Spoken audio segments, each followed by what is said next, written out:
Shabbat Shalom, everyone. It's Friday again. This time it's Parashat Shoftim. This week I'm actually going to take a slightly different route to what I usually take, and I'm actually going to go into the realm of Chassidut and give a slightly more Hasidic take, maybe even a symbolic midrashic take on our parasha. The Hasidic masters famously say regarding the very first line of our parasha, even gives us the name of the parasha, Shoftim v'shotrim titen lecha bechol she'arecha. You must appoint judges and police officers and institutions, authorities in every single one of your gates. Now, obviously, pshat, the simple understanding of the text, is that we need to have a judiciary system. Obviously, a judiciary system is there to set the laws, to enforce the laws. That's where the difference comes between a judge and a policeman. And the reason why it mentions gates is because the gate of the city, in many ways, was the main entrance point where the marketplace was, where everyone gathered. It was like the big courtyard and the entrance to the city. And it says in each one of your different cities, and don't forget, ancient cities were more or less the same size as modern towns. Modern cities today, we're talking like New York and so on and so forth, would be the equivalent of great empires back in the day, millions of people. But today, even small little yeshuvim, small little towns, would count as the old school cities, often surrounded by a wall. And in that wall there was a gate to enter into the city, and that is where we found actually archaeological evidence of places where they sat in judgment, places where they had prayer and temples and all sorts of different elements throughout the ages, throughout the different societies. So that is a simple understanding of the text. But the Hasidic masters say about this idea, Shoftim v'shotrim titen lecha bechol she'arecha. In every gateway in life, in every entry point, in every, kind of different facet of your personal experience, you need to have Shoftim and Shotrim. You need to make sure that as you're going into that stage of life, or as you're going, going through a certain experience, you need to make sure that you have two main elements that are constantly at play. Shoftim, which is judgment, judges, and Shotrim, which is discipline, some sort of enforcement, some sort of boundaries. And if we take this idea and we develop it more, even in the psychological realm, one of the biggest challenges whenever one goes through anything in life is always making sure that we are doing things in the best possible way that we can be doing them.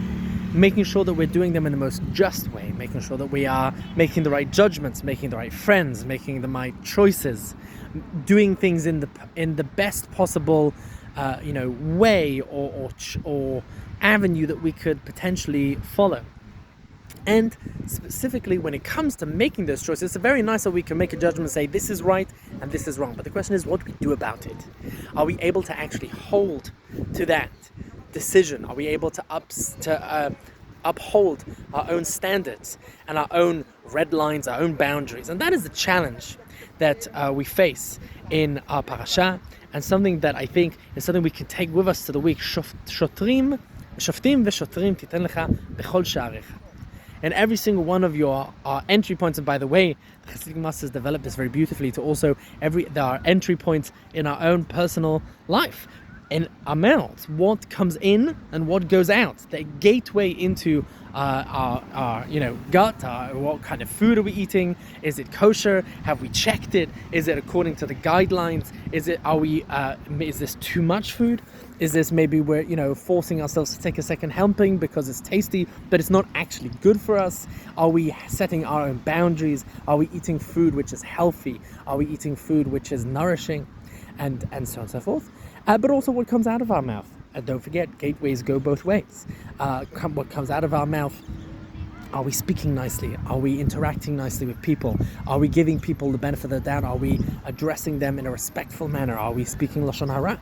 Are we judging people unfavorably when we could potentially be spreading good and positivity in the world? Are we being negative? Are we complaining? Are we kind of bringing down the mood? All of these things, we need to recognize that we need to have self-judgment, that's the shoftim, and also actually be a bit strict with ourselves sometimes. And again, obviously, all in good taste, all within the law, and policemen very often also in our world specifically play the role of social workers and trying to understand, okay, listen mate, I'm going to let you off with a warning, okay, you shouldn't have had that extra piece of dessert, I'll let you off with a warning, but maybe next time let's try better, have personal trainers and so on and so forth. Those are the ideas to try and have some sort of a guidance, some sort of self-control. That is a deep understanding. And finally, and I think this is most relevant to our day and age, there is another 2 entry points into our soul. Famously in Sefer Shmuel, the pasuk says that man looks, ki ha'adam yireh la'inayim, man can see the eyes, ve'elohim yireh la'levav, but God knows that they are the entry to the soul. Our eyes are the entry to our neshama. And when it comes to the question of the entry point and the exit point of our eyes, where are we looking and what are we allowing into our psyche, allowing into our eyes? And I think especially in the realm of social media and phones and internet and all of the, the whole world is flowing around us with all of the different contents that we can consume. Where are our shotrim and our shoftim? Are we judging? Is this content that is good for me? Is this content that is maybe a bit too graphic? Is this going to traumatize me? Is this going to stick with me for a long time? Is this necessary? Do I need to see this piece of footage, or is it actually going to cause me more distress? Is this, image something that I want to have inside me or not? And likewise, exiting. Is this, do I want to be perceiving the world in this way? Is this a kind of outlook that I want to have? Is this a kind of perspective that I want to appropriate, that I want to encourage within myself? Or do I maybe want to change? Do I want to have, no, wait a second, let's give Ayin Tova. Ayin Hara and Ayin Tova. People always talk about, bli Ayin Hara, without Ayin Hara. There's also Ayin Tova. Am I going to try and have positive outlooks and see the beauty in other things and search and try and find, and judge people favorably and find the positives? All of these ideas are wrapped up in Shoftim v'Shotrim,